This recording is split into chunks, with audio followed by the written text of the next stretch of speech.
大家好，我是腾真。底下这一台是 ASUS 的 K53S， 然后这一台呢，之前客户反映是风扇异音，然后系统很慢。那主要呢，之前我们处理的部分就是把散热模组整个拆掉，然后重新整理、清洁保养，然后顺便把风扇的部分特别整理一下。目前呢，已经没有再听到说有那种异音的感觉。我们先把镜头呢，先拉到风扇附近这边来听一下，收音一下。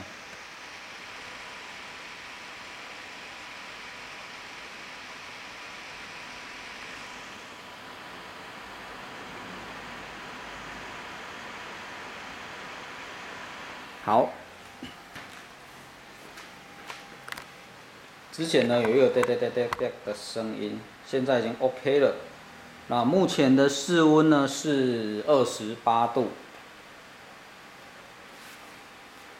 我们来看一下这一台烧机的状况。我们用甜甜圈来烧机啊。我们先看一下显卡的温度，目前最高来到81度。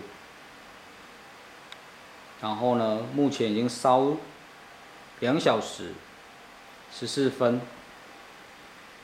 接着我们看一下 CPU 的温度 ，CPU 的温度非常高，烧最高95度。OK， 然后用这一个 Huawei Monitor 来看呢，它 GPU 81度。跟甜甜圈侦测到的温度是一样的。好，这一台 K53S 呢，测起来的温度 CPU 的散热效果其实真的不是很好，因为真的温度非常高。那它的 CPU 呢，刚刚忘了提 ，CPU 是用 i3 的2350M。那这个给一些其他用户了解一下，如果你是这一台的话，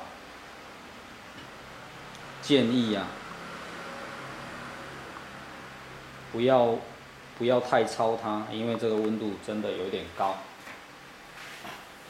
CPU 是比较不会挂，但是这种温度真的是太高了。如果你要打游戏，这样子长时间打下来，其实是比较烫的。